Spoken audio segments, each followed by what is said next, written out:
안녕하세요 여러분. 일요일 금융시장 브리핑의 상승미소입니다.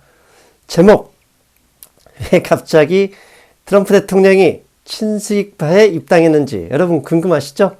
예, 트럼프 대통령이 지켜주는 여러분의 계좌 잔고 토마스 류 선생님 모시겠습니다. 안녕하세요 토마스 류 선생님. 네, 안녕하세요. 지난 한 주는 일이 없었고 악재가 나왔지만 호재로 해석하고 계속 무슨 일이 있어도 올라가면서 어떻게 보면 쉬운 장세이면서도 어려운 장세, 딱 그렇게 표현하는 게 맞을 것 같은데요. 네네. 그래서 일단은 트럼프 대통령이 조용하니까 증시도 아주 평화롭고 순조롭게 정상 시스템으로 좀 돌아가고 있는 그런 형편입니다. 트럼프 대통령 개인에게는 정말 죄송한 말씀이지만 누군가가 트럼프 대통령에게 꿀을 한 통 보내주셔서 요새 이렇게 조용한 건 아닐까 생각도 해봅니다. 그래요? 네. 한국 꿀이 조금 더 나을 것 같습니다. 네. 예. 지난 한 주 미국 증시는 결국 부양책에 의해서, 부양책에 의존해서, 부양책에 따라서 왔다 갔다. 그렇지만 부양책은 곧 나온다. 이런 기대감 때문에 그냥 일주일 내내 상승했던 것은 아닐까 생각하는데요. 선생님이 미국 현지에서 보시는 그 지난 한 주 증시 간단히 좀 요약 좀 부탁드리겠습니다. 네네. 일단은 12월 하면은 항상 우리가 크리스마스 랠리를 기대하는 그 시즌이거든요. 예. 이 시즌에 하여튼 그 연중 그 만틀리 보면은 세 번째로 증시가 많이 상승하는 그 달이 12월이거든요. 네. 그래서 일단 세계적으로 증시에는 호재가 될 수 있고요. 그 다음 두 번째는 말씀하신 대로 부양책 그 대화의 진전이 있고, 백신 개발은 계속, 진전된 그 결과가 계속 나오고, 이런 걸로 해갖고 이 투심들은 연말 상승 랠리에 아주 강하게 지금 기대를 거는 그런 모습이거든요. 그래서 무슨 큰 악재도 없었지만은, 투심들은 계속 상승에 베팅하고 있는 그런 모습입니다. 특이한 뉴스를 하나 그나마 꼽으라면 미국 시간으로 이제 목요일이죠. 화이자가 연말까지 1억 개 분량의 백신을 공급하기로 했다가 이 원재료 공급에 이 서플라이 체인에 문제가 있어서 5천만 개 정도밖에 안 된다라는 뉴스로 목요일에는 잠깐 상승하다 주춤을 했었잖아요. 그 서플라이 체인이라는 게 원재료인데 그걸 2021년에는 큰 문제 없이 예상대로 13억 개 분량을 공급할 수 있다 이렇게 얘기했는데 그 이후로는 큰 문제가 되지 않고 있죠. 네, 그 장 막판에 그 화이저 그 뉴스가 뜨면서 증시가 팍 꼬꾸라졌잖아요. 마이너스까지 가진 않았는데 예. 한테 플랫으로 끝났는데, 그때 당시 이제 저희 방의 회원들도 이거 이제 바깥 주식, 그러니까 그 백신으로 인해서 그 소위 말해서 컨택트 주식들이 상승하고 있었던 참인데, 그 화이저 뉴스로 인해 갖고 이 컨택트 뉴스를 팔아야 되느냐 이렇게 상당히 좀 당황스러웠죠. 그래서 제가 이것은 백신 개발 그 자체의 문제가 아니고 서플라이의 문제이기 때문에 이거는 큰 악재는 아니다. 패닉 셀링 하지 말라 이제 그러는데, 결국은 목요일 날 그 하락장을 되게 잘 소화하고 금요일에 이제 큰 상승으로 이제 증시가 이제 마감을 했죠. 예. 근데 결국은 말씀하신 대로 이게 백신 개발 그 자체의 문제가 아니거든요. 예. 그래서 큰 악재는 아니다. 저는 그렇게 보고 있습니다. 맞습니다. 그걸 좀 반대로 해석하면 그만큼 화이자 백신에 대한 기대치가 시장에서 상당히 높다 이렇게 해석할 수도 있는 거잖아요. 네, 그래서 그 금요일 그 장중에 보면은 화이자 그 주식이 오히려 상승했어요. 예. 그래서 그것만 봐도 투자자들은 화이자 백신에 대해서도 계속 신뢰감을 보내고 있다 이렇게 보고 있습니다. 영국에서는 이제 옥스퍼드 대학하고 지금 현재 공동 개발하고 있는 게 아스트리제네카지 않습니까? 그러니까 네네. 영국에서조차도 자국 내 기업, 자국 내 대학인 그 아스트라제네카와 옥스퍼드 연합의 백신보다 화이자 백신을 바로 접종하기로 했다는 거. 그 자체도 저는 시장에서 상당한 신뢰감을 주는 요소라고 보거든요. 네, 그래서 이제 미국 트럼프 대통령이 늘 자랑하듯이 이 백신 공식 승인은 미국이 가장 먼저 할 거야 했는데 이제 그거를 영국이 먼저 이제 승인을 해줬는데 사실은 그 백신마다 이제 그 장단점이 있대요. 근데 그 화이저 백신 뭐 다른 백신들은 이제 단점이 뭐냐면은 이 공급 가격이 좀 비싼 거죠. 네. 근데 애스트라제네카 그 백신은 제가 듣기로는 기억으로는 그 한 도수당 6달러인가 뭐 이 정도 가요. 6불. 그래서 특히 이 애스트라제네카의 백신이 보급되면은 돈이 없어서 구입 못하는 저개발 국가들 있잖아요. 네. 그런 국가들에게 엄청 이게 혜택이 된다. 그래서 세계보건기구에서는 화이저 백신 뭐 다 좋은데 애스트라제네카의 백신을 더 많이 기대하고 있는 그런 상황이라고 보고 있습니다. 특히 이제 아프리카나 제3세계 국가들은 사실 돈이 많이 문제잖아요. 빨리 아스트라제네카의 이 백신, 화이자나 모더나 백신보다는 이제 일반 냉장에서도 유통이 가능하다니까 빨리 좀 나왔으면 좋겠습니다. 네, 그래서 운반 비용도 적고 또 이렇게 판매 가격도 아주 저렴하고 그래서 이 남미나 아프리카 하여튼 이 좀 못 사는 나라들 그런 나라들은 사고 싶어도 돈 없어서 못 사는 형편인데 예. 하여튼 그런 애스트라제네카 같은 백신이 보급된다 그러면은 이게 세계 경제를 회복하는데 이게 견인차 역할을 할 수 있다 이렇게 기대를 하고 있더라고요. 네. 아무튼 빨리 아스트라제네카도 속도를 좀 높여줬으면 좋겠고, 자, 토요일 새벽 이제 한국 시간으로 이제 금요일 밤 8시 9시 30분이군요. 거기 이제 11월 미국의 노동지표, 즉 고용지표가 발표됐어요. 근데 결과만 보면 실업률은 전월 6.9%에서 6.7%로 0.2% 하락을 했고, 고용자 숫자도 이제 민간 일자리가 이제 전체 일자리 증가 개수가 24만 개로 증가했습니다. 물론 이제 예상치였던 44만 개보다는 크게 하회했죠. 그런데 이게 안 좋은 뉴스인데 이 안 좋은 뉴스 때문에 증시가 갑자기 본격적으로 상승하기 시작했죠. 그 이유는 결국은 이 안 좋은 고용지표가 부양책에 대한 이 금액의 확대, 이 가능성을 높였다. 이러면서 시장이 그냥 꽃놀이패로 올려버렸어요. 네, 맞는 말씀입니다. 예. 그래서 그 말씀하신 대로 안 좋은 뉴스 때문에 바이든 당선자도 오늘의 그 금요일에 그 기자회견에서 이렇기 때문에 부양책이 더 우리가 절실하다. 이제 이렇게 하고 그 공화당 그 지도부에서도 상당히 완고하잖아요. 예. 이 부양책 그 규모에 대해서. 그런데 오늘의 그 지표를 보고 공화당 지도부에게 좀 더 설득력 있는 이런 지표로 다가갔을 것이다. 이제 이런 것이 그 증시에 이제 반영된 거죠. 그래서 말씀하신 대로 하여튼 지표 자체는 나빴지만은 그것으로 인해서 역설적으로 오히려 부양책이 더 빨리 진전될 수 있다. 이제 그런 것이 반영됐다 이렇게 보고 있습니다. 오늘 새벽에도 미국의 이제 코로나 확진자 수가 20만 명을 넘겼어요.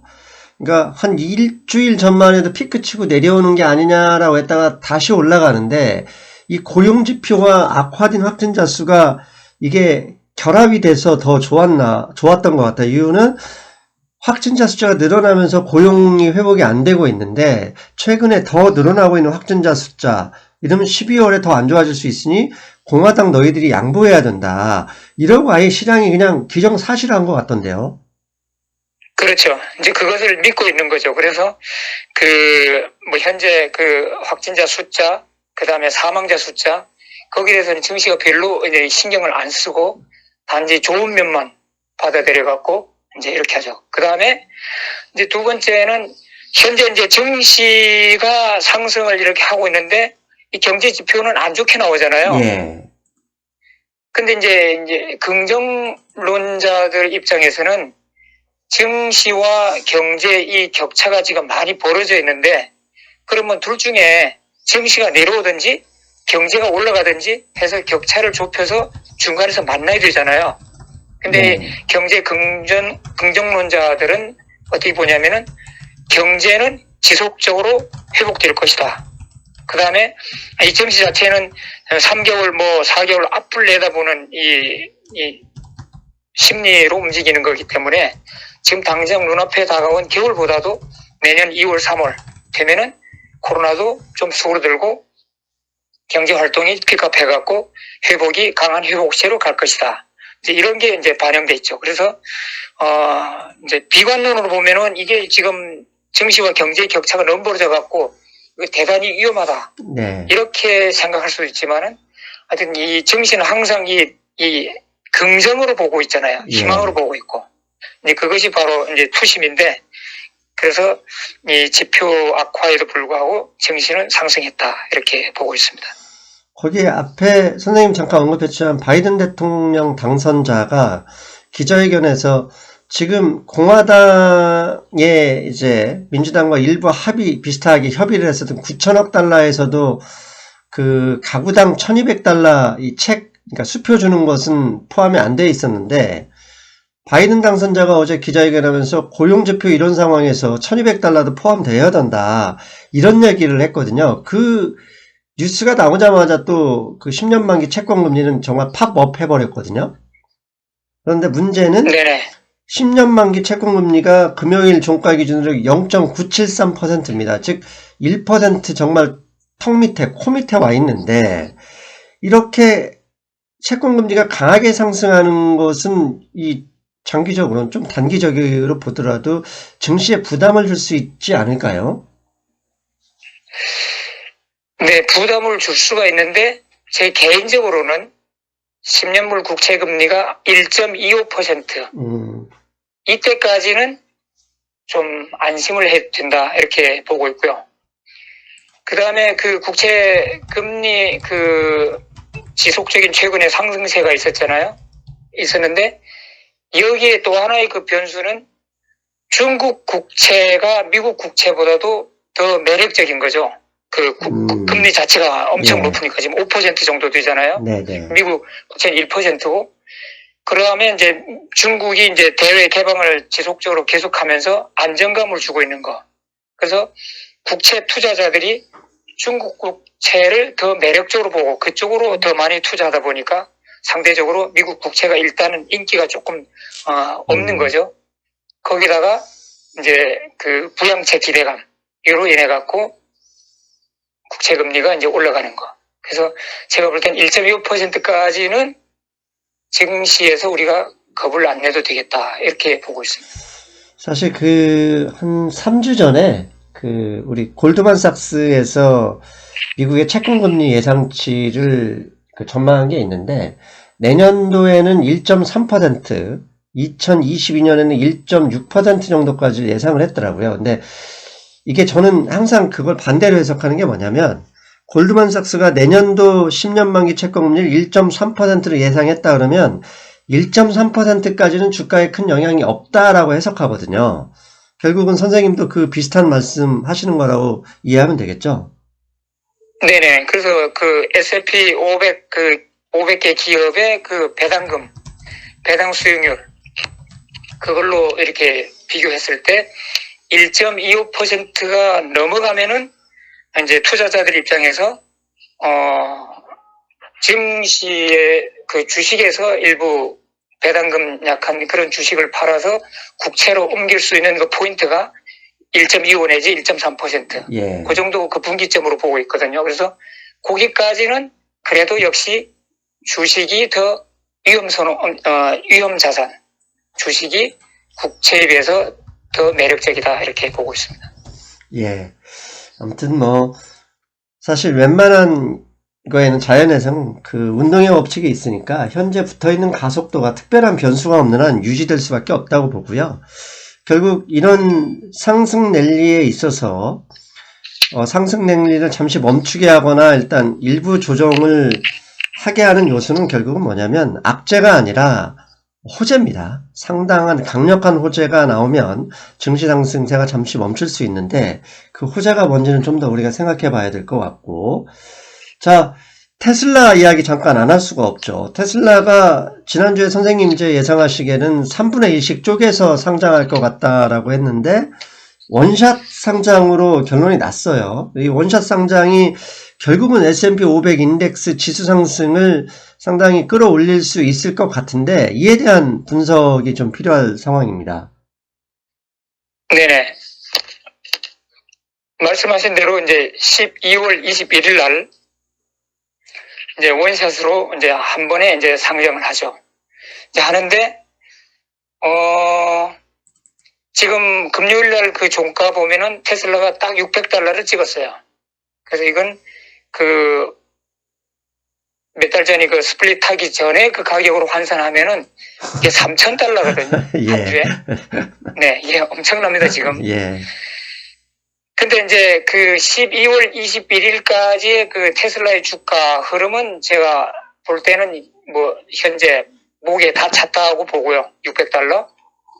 이 상태로 12월 21일까지 쭉 옆으로 횡보하다가 그러면 12월 21일 날 이후에는 어떻게 되었냐는지 그게 이제 우리의 이제 주 관심이잖아요. 예. 근데 이게 원샷으로 상장하게 이제 되면은 그 미국의 S&P를 추종하는 ETF라든가 연금 기금, 그 다음에 S&P 인덱스를 추종하는 그 은퇴 상품, 어뉴어티라고 그러고 또 인덱스 생명보험, 여기 담당하고 있는 펀드 매니저들은요, 네. 12월 21일 날 아침 9시 반에 자기가 싫든 좋든 테슬라의 주가가 $600든 $1,000든 뭐 몇 달러든 뭐 자기 의사는 저희 의견 완전 배제하고 무조건 편입시켜야 돼. 집어넣어야 돼요. 지금 현재 증시를 주도하는 네. 게 패시브지 않습니까? 그러니까 패시브의 네네. 힘이라고 봐야 되죠, 그걸. 네네. 그래서 제가 볼 때는 12월 21일 날 아침 9시 반 되면은 테슬라의 주가는 $600, 그날, 그 전날 $600로 치면은 $600에서 팝업하는, 팡 튀는 그런 이제 효과가 일시적으로 나타날 것 같고요. 네. 이건 순전히 제 개인 생각입니다. 네, 네. 이게 원샷으로 상장했기 때문에 그날 아침에 펀드 매니저들이 탁 집어넣으면은 그 다음에 더 이상의 추가적인 효과는 없을 것이다. 저는 그렇게 보고 있어요. 예, 그렇다고 그러면은 테슬라를 그 주식을 갖고 있는 투자자 입장에서는 진짜 아침 9시 반 내지 10시 반 이 정도에다가 그 상한가에다 리밋을 걸어놓고 빨리 팔지 않으면은 까딱하면은 그 베어 트랩에 걸릴 수 있다. 이렇게. 근데 목요일 날 네, 뉴스 터지면서 바로 하락할 수 있는 그런 찬스가 될 수 있거든요. 근데 선생님 목요일에 골드만삭스가 테슬라의 목표 주가를 기존 $430에서 $780, 현재 $600라면 30% 업사이드 목표가를 제시했거든요. 2021년 네네. 기준이긴 하지만. 네네. 그러니까 이런 그 최근에 투자은행들이 올렸다고 해서 무조건 따라가는 것은 아니지만 그만큼 테슬라의 이 전기차, 그 다음에 이게 바이든 대통령의 기후변화 협약체 가입 약속 등과 맞물려서 그만큼 시장을 좋게 보는, 그 종목을 좋게 보는 것이다. 이렇게 해석해서 좀 더 기다려보는 것도 괜찮은 방법이 될 수도 있지 않을까요? 물론 저는 테슬라의 보유자가 아닙니다. 네, 제가 뭐 이렇게 12월 21일 날 오전에 팔아야 된다 이런 생각을 갖고 있지만은 이것이 곧 테슬라의 주가를 비관적으로 보는 건 아니고요. 네.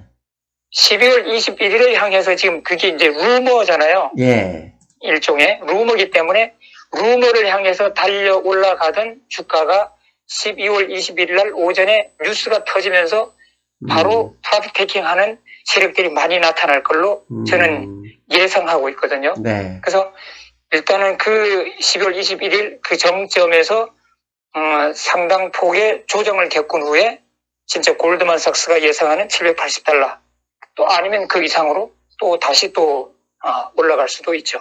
예. 일종의 뭐 1년 후에 첫 목표가 처리가다 하더라도 직선으로만 가지 않고 오르락 내리락 네. 하면서 가니까 적당한 시점에 이익 실현하는 일종의 스윙 트레이더 관점이죠. 네네, 맞습니다. 네네. 그런 거 잘 우리 시청자 여러분들께서 감안하셔서 한 푼이라도 더 벌어야, 그리고 한 푼이라도 더 벌어서 우리가 따뜻하게 지내야 되니까 그 점 염두에 두시고, 자, 요즘처럼 장이 어떠한 악재, 어떠한 변수 필요 없이 무조건 우상향하고 있는 이런 상황에서는 사실 전혀 장을 무너뜨리거나 장을 주춤하게 할 그런 요소가 보이지 않습니다. 즉, 어떠한 악재도 보이지 않는데, 이런 상황이 오히려 더 위험할 수도 있다라고 생각할 수도 있거든요. 그런 면에서 보면, 향후에 우리가 좀 주목하거나 눈여겨봐야 할 악재거리가 될 수 있는 것들은 무엇이 있을까요? 이 증시에 이제 많은 이제 악재가 이제 나타나고 이제 사라지고 하는데, 제가 볼 때는 증시의 가장 큰 악재는요, 주가가 너무 비싸다. 네, 이 자체가 이제 가장 큰 악재로 보거든요. 예. 그러면 현재 주가가 너무 비싼 상태냐 아니냐, 이제 그것이 이제 우리가 판단해야 될 그 관점인데, 금요일 그 장마감할 때 S&P가 3,700으로 끝났어요. 3,699. 제 개인적으로는 3,700을 아주 강력한 저항선으로 봤거든요. 근데 3,699 완전히 머리를 들어박고 이제 끝났죠. 끝났는데 여기서 이 저항선을 뚫고 더 올라갈지 아니면은 여기서 후퇴를 할지, 그거는 이제 다음 주 증시가 이제 결정해 줄 건데, 지금 이제 인터넷상에서 이제 많이 이제 얘기되고 있는 것이, 그 지난주에도 우리가 얘기했죠. 그 CNN의 Fear and 그 Greed 인덱스, 탐욕 지수. 탐욕 지수가 지난주에는 92였어요. 네. 근데 이번 주에는 증시가 더 올라가는데도 불구하고 87로 끝났어요. 그래서 제가 그것만 보면은 일단은 그 큰손들이 그 옵션 마켓에서 일단은 조금 방어적인 그 자세를 취했다. 이제 저는 그렇게 이제 해석을 하고요. 그렇다 그러면 우리가 탐욕 지수 이 92든 87든 지금 상당히 높은 지금 그 수준인데, 우리가 이 탐욕 지수를 어떻게 읽어야 되느냐, 이제 그것이 중요한데, 이 탐욕 지수 자체가 증시에 즉각 반영되는 그런 지수는 아니거든요, 이게. 그래서 탐욕 지수가 92 올라갔다가 내일 아니면 모레 증시가 하락할 건가 이렇게 생각하지 말고, 이 지금 연말 크리스마스 랠리 이 시즌이라는 것을 이제 감안한다 그러면은 우리가 탐욕 지수 너무 높은 데서 이제 그렇게 너무 그렇게 집중할 필요 없다 이렇게 보고요. 우리가 개인 그 개별 주식이든지 ETF든지 심지어는 S&P 인덱스 같은 것도 보면은 우리가 이제 그 차트를 볼 때 그 저항선을 보통 RSI로 이제 추정하잖아요. 근데 한창 상승하고 있을 때는 RSI가 70, 80을 넘어서도 계속 고공행진해요. 그렇듯이 이 탐욕 지수 자체도 이 92, 87 이 상태에서도 일주일, 한 달을 더 갈 수도 있는 거죠. 그래서 여기에 너무 몰입해갖고 괜히 인버스에 들어가고 쇼치고 이렇게 했다가는 갔다가 하면은 트랩에 걸려갖고 많은 큰 손실을 입을 수 있거든요. 그래서 제가 다음 주에 3,700 이상 올라갈 것이다 내려갈 것이다, 그건 제가 판단을 조금 유보하지만은, 그래도 지금 증시를 둘러싸고 있는 이 환경 자체는 지금 이 위험 자산에 대한 그 선호감이 상당히 크다 이렇게 말씀드리고 싶습니다. 이게 그냥 자연현상에서도 우리가 느낄 수 있는 게, 우리가 뜀박질하고 막 뜀박질을 해서 속도를 높이는데 멈추려고 해도 그 자리에서 멈출 수가 없잖아요. 그렇죠. 네. 심지어 차를 운전해봐도 알지만, 전속력으로 달려서 가다가 브레이크를 밟아도 스키드 마크가 쫙 생기잖아요. 그렇습니다. 그 타이어 밀린 네. 자리가. 이제 그런 식으로. 네. 예. 예, 그래서 그런- 지금 월가에서는 지금 이 증시가 너무 고점이다. 뭐, 크래시가 임박했다는 경고가 계속 나오거든요. 뭐, 예. 뭐, 버핏 인디케이터, 뭐, 무슨 뭐, 인디케이터 뭐, 이렇게 해갖고, 로버트 슐러 인디케이터도 그렇고, 하여튼, 계속 이렇게 경고음이 계속 나오는데도 불구하고, 증시는 물러설 지금 그런 기미가 전혀 없는 상태라고 보고 있습니다. 저는 그런 경고음이 있는 것 자체가 지수 상승을 좀 더 올라갈 수 있는 상황이라고 보고, 반대로 위험한 것은 그런 경고음조차도 없을 때 아닙니까? 네네. 그래서 아까도 말씀드렸지만은 지금 경제 그 자체는 지금 당장의 지표는 좀 암울해도 그래도 이 증시는 지금 내년 봄을 바라보고 있다. 그렇게 저는 해석하고 있습니다. 제가 전에부터 유튜브 방송에서 항상 하던 얘기가, 똑같은 문제라도 증시가, 즉 시장이 문제 삼으면 그게 하락 요소가 되기도 하고, 뭐 아주 나쁜 뭐 지수나 변수가 나왔는데도 시장이 문제를 삼지 않으면 그냥 아무런 문제가 없는 거거든요. 그래서 즉 시장, 특히 증시 투자자라면 과거에 이제 뭐 패턴하고 크게 벗어나지는 않겠지만, 그렇다 하더라도 즉 시장이 문제를 삼느냐 문제 삼지 않느냐, 이 관점에서 시장을 바라봐야 친수익파가 되는 거 아닐까요? 네네. 그 트럼프 대통령이 그 지난 선거일 전까지 지난 4년 동안 증시에 호재거리도 쏟아냈지만은 가끔 가다 공포스러운 악재도 쏟아냈거든요. 예. 그래서 이제 우리 투자자 입장에서는 항상 긴장하고 있어야 돼요. 그 트럼프 그 시절에는 어떤 악재가 터질지 몰라가고 긴장하고, 이것이 최근에 완전히 바뀌었어요. 이제 트럼프 대통령은 말만 안 했다 뿐이지 완전 패배를 이제 인정한 그거나 마찬가지고, 지금 공식적으로 뭐 거의 활동을 안 하고 있거든요.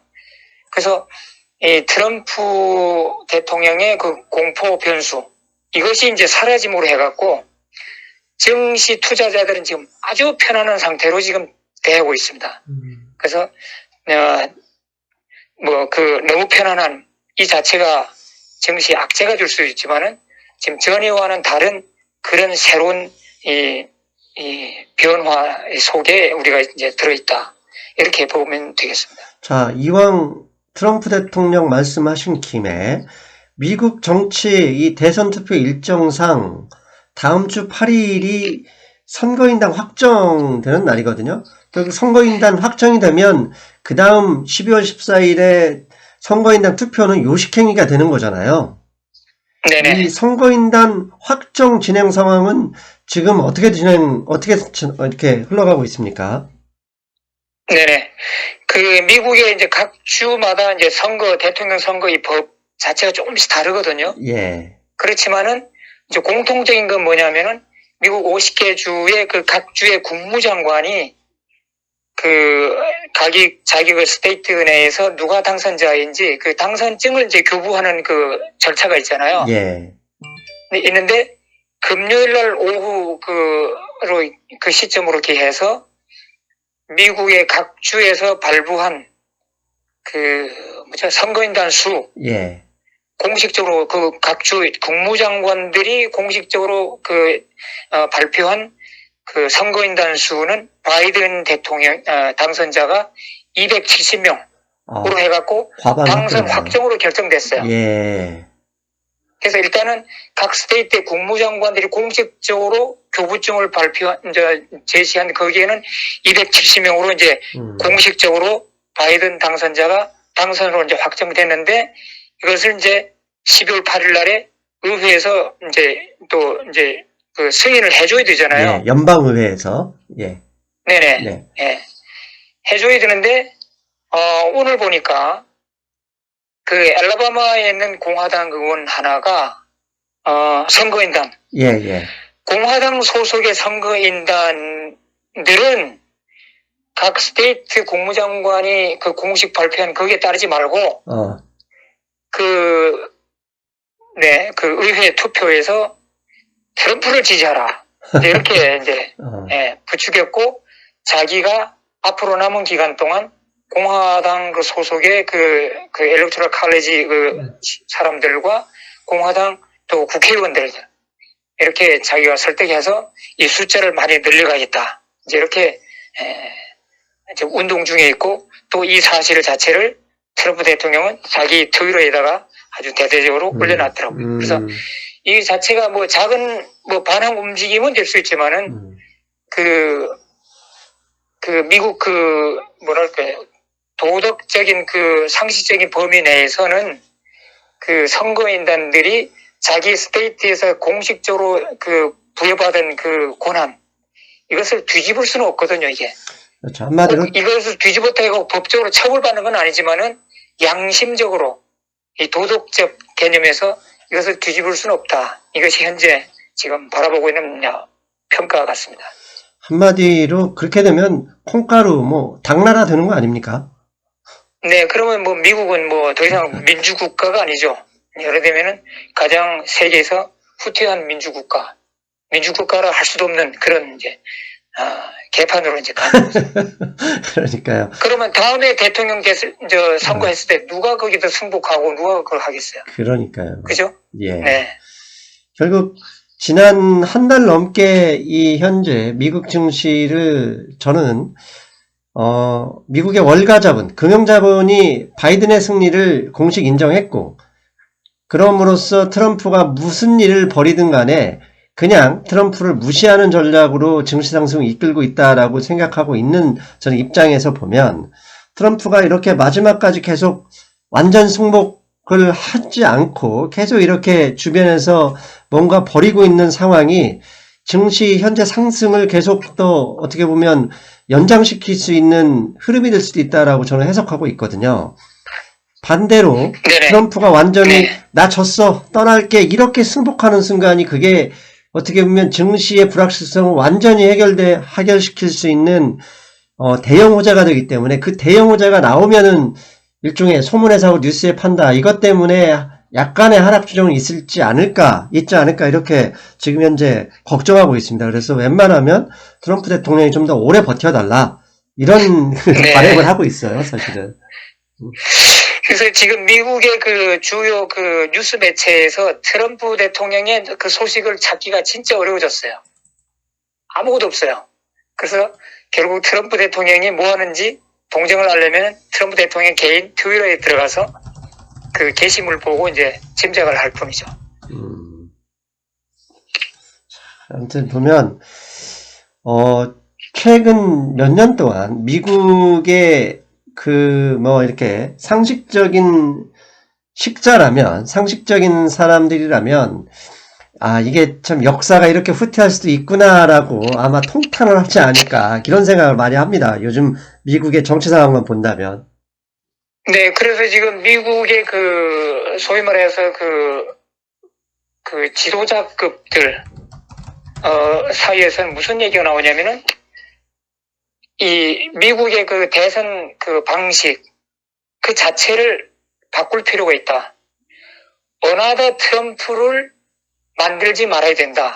이제 이런 이제 공감대가 이제 형성되고 있어요. 그래서 제가 볼 때는 다음 이제 4년 후에 대통령 그 선거 시작하기 전에는 뭐 의회 차원에서 어떤 법 개정이 있지 않을까. 그래서 그 예를 들어 갖고 그 선거 전에 그 토론전 하잖아요. 예. 그 토론일 전에 그 각 후보들은 반드시 자기 그 퍼스널 텍스 개인 세금 보고서를 공개해야 된다. 이것이 지금 이번에 그 트럼프 대통령이 그 완전히 지금 숨기고 그 공개를 안 하고 지금까지 왔잖아요. 이제 그러므로 해갖고 진짜 이 개인 사생활과 공적인 이 지위 여기에 지금 많이 지금 괴리가 지금 벌어진 상태인데 이것을 막기 위해서는 그 퍼스널 텍스 인포메이션 각종 그 퍼스널 인포메이션을 전부 공개를 해야 된다. 이런 법 개정으로 나가려는 이제 움직임도 있어요. 맞아요. 이게 어떻게 보면 트럼프 대통령이 요즘 하는 이런 몽리라고는 하지만 이건 또 불법은 또 아니잖아요. 법적인 네네. 절차에 의해서 벌리고 있는 거기 때문에 어떻게 보면 미국 정치 일정이나 대선과 관련 이 법의 어떻게 보면 그 빈틈을 파고들고 있는데 조만간 이 빈틈을 메꿔줘야 이게 대선 투표, 이런 뭐 다른 의원 투표 이런 것까지 확실하게 되지 않을까 생각을 합니다. 네네. 그 다음에 이제 선거 얘기 나왔으니까 그 조지아 상원 의원 그 선거가 상당히 지금 중요하잖아요. 예, 거기서 민주당이 이기면은 이제 블루로 이제 가는 거고 예, 싹쓸이 하는 걸로 가는데 트럼프 대통령이 조지아 상원 의원 그 선거 유세를 간대요. 아하, 네. 그런데 조지아에는 공화당 그 후보들은 오지 말라. 도움이 안 된다. 오지 말라. 이제 그런 상황이라고 그럽니다.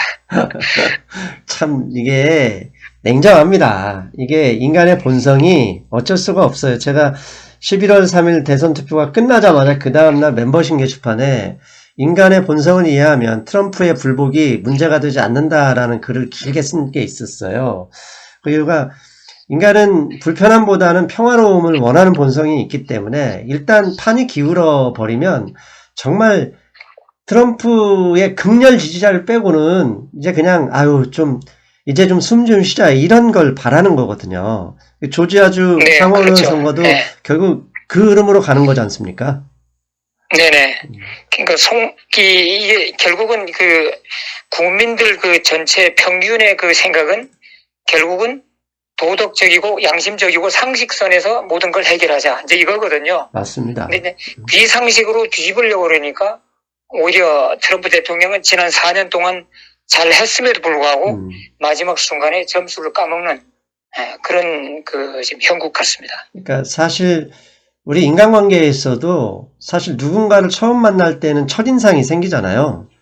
근데 첫인상은 내가 뭐 어떻게 할 시간도 없이 상대방이 나를 보는 느낌이라 내가 어쩔 방법이 없어요. 그런데 물러날 때 이 끝인상이라고 하는 끝인상은 내가 마무리를 어떻게 하냐에 따라서 끝인상이 달라질 수 있는 거거든요. 그러니까 트럼프 대통령도 이 끝인상을 좀 더 매력적으로 만들었으면 하는 바람입니다. 네.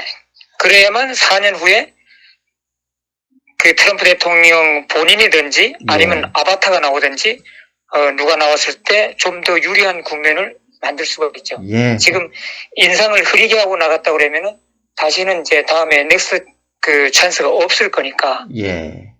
좀 안타까운 현실입니다. 예. 자, 이제 마지막으로 뭐 다음 주 우리 뭐 투자 전략 말씀하시고 이제 우리는 헤어져야 하실 시간입니다, 선생님. 네네.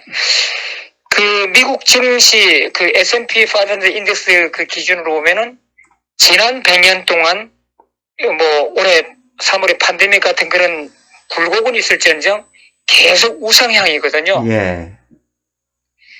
그 다음에 반대로 지금 증시가 고점에 왔다고 그러니까 투자자들 중에서 VIX라든지 UBXY 이런 공포지수에 들어가서 크게 한번 벌어보자 이런 심리가 이제 있어서 거기 들어가는 사람들이 많아요.